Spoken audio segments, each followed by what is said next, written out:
Before the Emancipation Proclamation, Abraham Lincoln sought a middle ground to end slavery through colonization, with the voluntary relocation of black Americans to the Caribbean or Africa. He initially doubted that a biracial democracy could survive, believing white prejudice was an immovable absolute. In a historic White House meeting in August 1862, he even told black leaders that because they would never be treated as equals in the U.S., it was better for the races to be separated. However, black leaders and abolitionists firmly rejected these proposals, asserting their right to American citizenship.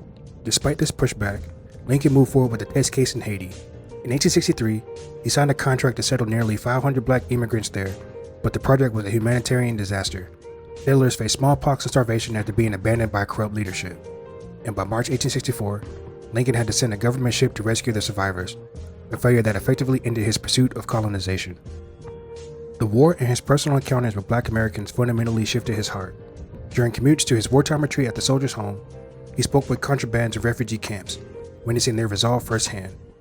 Most famously, on April 4, 1865, after the fall of Richmond, Lincoln was mobbed by formerly enslaved people who knelt to him as a liberator.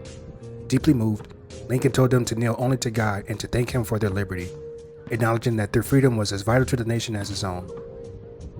These experiences transformed him in favor of a multiracial union. On April 11, 1865, Lincoln gave his final speech, publicly advocating for limited black suffrage. In the crowd was John Wilkes Booth, who was enraged by the prospect of black citizenship. Booth, who had previously only plotted to kidnap the president, pivoted to assassination to halt this progress.